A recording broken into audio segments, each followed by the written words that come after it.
내가 무심코 한 재채기가 온 도시 여자들의 치마를 다 들쳐버렸습니다. 내가 손가락으로 콧물 덩어리를 하나 톡 튕겼더니 그게 한나라의 멸망의 재앙을 안겨주었습니다. 그냥 중고유리 생태계를 하나 산 게 화근이었습니다. 그 안에 축소된 세계가 3개 들어있었고 항아리 안에는 빽빽한 검은 점들이 개미가 아니었습니다. 하나하나 살아있는 작은 인간들이었고 나는 그들에게 복을 가져다주는 생명체로 여겨졌습니다. 그때 상징의 작은 인간들이 제단 앞에 무릎을 꿇고 있었습니다. 그중 황제가 2 손을 하늘로 치켜들며 외쳤습니다. 하늘이시여, 3년째 큰 가뭄이 들어 굶주림이 들끓고 백성들이 서로 잡아먹고 있습니다. 하늘이 길을 막으셨다면 제 조연 한 사람에게만 벌을 내리소서. 더 이상 저의 대전 백성들을 괴롭히지 마소서. 그의 작은 목소리가 내 귀에 들어왔습니다. 마침 내가 아침을 먹고 있을 때라 비스킷 부스러기를 작게 떼어 조심스럽게 제단 옆에 놓아주었습니다. 그리고 바로 돋보기를 꺼내 작은 인간들의 반응을 관찰했습니다. 진흙으로 빚어진 대전 왕국 안에서 조연이 멍하니 제단 앞에 무릎 꿇어 있었습니다. 뒤에는 신하들이 와르르 울고 있었습니다. 그러던 순간 하늘이 갑자기 어두워졌습니다. 조연이 의아하게 고개를 들었습니다. 그러자 하늘을 찌르는 기둥 같은 톱니가 구름을 걷어내는 게 보였습니다. 그 다음 이상한 냄새를 풍기는 운석 하나가 쿵 소리를 내며 제단 옆에 떨어졌습니다. 온 도성이 그 충격에 심하게 흔들렸고 조연은 깜짝 놀라 땅에 주저앉았습니다. 정신을 차리기도 전에 고소한 냄새가 순식간에 온 도시를 덮쳤습니다. 굶주림에 미친 병사가 칼로 비스킷 조각을 잘라 그대로 삼켜버렸습니다. 다음 순간 병사가 신나게 뛰어올라 외쳤습니다. 폐하, 먹을 수 있는 곡식입니다. 너무 맛있어요. 힘이 솟는 기분이에요. 이 말에 조연은 황제의 위엄도 잊은 채 비스킷 부스러기에 달려들어 먹기 시작했습니다. 달콤한 에너지가 순식간에 그의 온몸에 퍼졌고 하늘이 선량을 내리셨다. 이건 신의 곡식이야. 참 신이 현현하셨다. 라며 조연이 땅에 꿇어 엎드려 머리를 3번 땅에 찔렀습니다. 대전제 9대 황제 조연이 호천상제님께 내려주신 선량에 감사드립니다. 신이시여 목숨을 구해주심에 감사드립니다. 이 광경을 본 수많은 백성들도 미친 듯이 고개를 조아렸습니다. 그와 동시에 내 머릿속에 차가운 기계음이 울렸습니다. 숙주가 미세세계와 접촉함. 대전 왕국 차원 등 조물 시스템 결합 성공. 숙주 현재 신분, 호천상제 직책, 투입 및 대전 왕국 간섭, 신은치 획득, 신은치로 초월적 설계도와 전문기술 교환 가능. 현재 대전 국군이 위태롭다. 가뭄 3년, 외부적이 둘러싸고 있음. 나는 남은 반쪽 비스킷을 바라보며 입가에 걸쭉한 미소를 지었습니다. 5만 원에 항아리 하나 사서 백성들까지 덤으로 얻어 신이라고 불리다니 조물주가 되는 것보다 더 좋은 게 있을까? 항아리 속에 먹느라 눈에 별이 반짝이는 작은 인간들을 보며 이것만 먹으면 체하지 않을까 싶어 생수 병뚜껑 하나를 받아서 마른 강바닥에 부어주었습니다. 그때 대전 백성들이 선량을 나누고 있었는데 갑자기 누군가 하늘을 가리켰습니다. 은하수다. 하늘이 물을 내린다.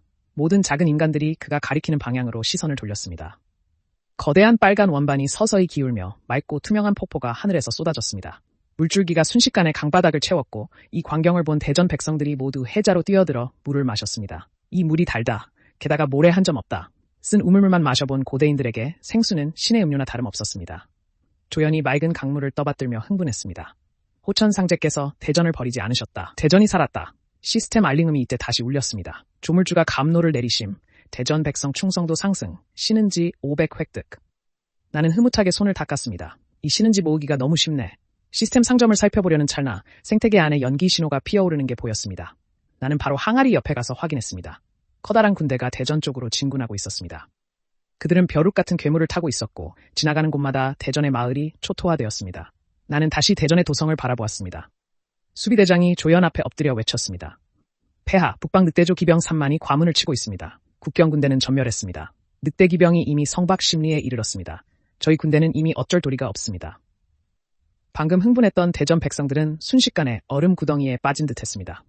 조연이 절망적으로 멀리서 다가오는 기병대를 바라봤습니다. 늑대 기병은 잔혹하기로 유명합니다. 한번 성이 뚫리면 반드시 학살을 자행할 것입니다. 열흘 후면 대전은 존재하지 않을 것입니다. 정운의 명한 혼이 도성을 사수하라 했습니다. 마지막 한 명이 남더라도 오랑캐를 한 발자국도 들이지 말라고 했습니다. 그때 늑대족 대군이 성 아래까지 도착했습니다. 늑대족 하한이 잔혹한 웃음을 지었습니다. 용사들아, 명을 받아라. 학살을 준비하라. 이 광경을 본 나는 긴 핀셋을 하나 집어들었습니다. 내가 보호하는 구역에 손대다니 목숨이 길었나 보지. 말을 마치고 핀셋을 조종하여 늑대족 대군 앞에 빈 땅을 정확히 내리찍었습니다. 땅에 깊은 금이 갈라지며 수많은 늑대족 병사들이 그 안으로 떨어졌습니다. 10초도 안 되어 기세등등했던 3만 대군이 절반 이상 죽거나 다쳤습니다. 늑대족 가한이 무서움에 고개를 들어 물었습니다. 도대체 이게 무슨 괴물이냐? 성벽 위에서 조연이 멍하니 이 광경을 바라봤습니다. 신이시여, 이는 호천상제의 심벌입니다. 그렇게 말하며 그는 감격에 겨우 장검을 들어 올렸습니다. 대전의 장병들이여, 호천상제께서 우리를 지켜주신다. 성 밖으로 나가 적을 치자. 사기가 하늘을 찌른 대전 군대가 성문을 박차고 나가 벌써 겁에 질린 늑대족 잔병들을 미친 듯이 배웠습니다. 조연이 군대를 이끌고 대승을 거두고 돌아오자 시스템 알림음이 따라 울렸습니다. 숙주가 늑대족 대군을 격파함. 대전의 위기를 구함. 신은치 2,000 획득. 축하합니다. 숙주 제갈 연로 제조도 획득. 조연에게 사용하시겠습니까? 나는 망설임 없이 확인을 눌렀습니다. 설계도가 빗줄기가 되어 조연의 머릿속으로 스며들었습니다. 조연이 지식을 전수받자마자 바로 신하들을 이끌고 저를 올렸습니다. 호천 상제께서 내려주신 복에 감사드립니다. 대전이 살았습니다. 나는 흡족하게 고개를 끄덕였습니다. 이제 시작일 뿐이지. 한번 하는 김에 대전을 최강 제국으로 만들어야지. 대진왕국 한 달이 순식간에 지나갔습니다. 하지만 내 눈에는 그저 몇 시간이 흘렀을 뿐이었습니다. 생태계 안에 미세한 작은 인간들에게는 이 한 달이 말 그대로 뒤집어지는 신적 시대였습니다. 나는 2,000포인트를 써서 물레방가와 비료 설계도를 구매해 한꺼번에 황제 조연에게 전수했습니다. 그뿐만 아니라 생쌀 한 톨을 수십 조각으로 쪼개서 대전의 땅이 심었습니다. 대전 백성들에게 그것은 맷돌보다 더 거대한 신선의 곡식이었습니다. 성박 메마른 땅이 다시 생기를 되찾았습니다. 대전 도성이 신의 가호를 받는다는 소식이 순식간에 천하에 퍼졌습니다. 그런데 병권을 쥔 세진영은 도성에 와서 조배도를 코로카하다 도리어 눈이 빨개졌습니다. 세진영의 우두머리가 한순간에 의견을 모아 15만 반란군을 기가해했습니다. 묘사스러운 신을 제거한다는 명목으로 남쪽의 가장 부유한 강남 세주를 바로 할 거였습니다. 그리고 험준한 인강성을 이추어해 대전의 목줄을 확실히 조여버렸습니다. 반란군 우두머리는 심지어 성벽에 나무패를 세워 그 위에 계피로 신을 모독하는 글귀를 써서 사기를 북돋았습니다. 임강성 안 반란군 우두머리가 저택에서 술을 마시며 놀고 있었습니다. 그는 품에 미녀를 끼고 18호 천상제가 뭐 대단하다고 그럼 이 임강성을 한번 부셔보시지. 이 성벽은 천둥이 쳐도 부서지지 않는다. 이 말에 나는 냉소 한번 했습니다. 나한테 욕을 하다니 거북이처럼 숨기만 할 셈이지. 기다려봐. 나는 서랍을 이리저리 뒤져 어릴 적 놀던 유리구슬 몇 개를 꺼냈습니다. 구슬 하나를 손가락에 올리고 임강성을 겨누고 살짝 튕겼습니다. 다음 순간 구슬이 임강성 성문을 그대로 뚫고 반란군 수십 명을 깔아뭉겼습니다. 반란군 우두머리가 강한 진동을 느끼고 기어가듯이 뒹굴며 마당으로 뛰쳐나왔습니다. 저게 뭐야? 설마 진짜 천둥이 내리친 건 아니겠지? 이 말에 나는 희히 웃었습니다. 내 조준 실력은 예전 그대로네. 아직 끝난 게 아니야.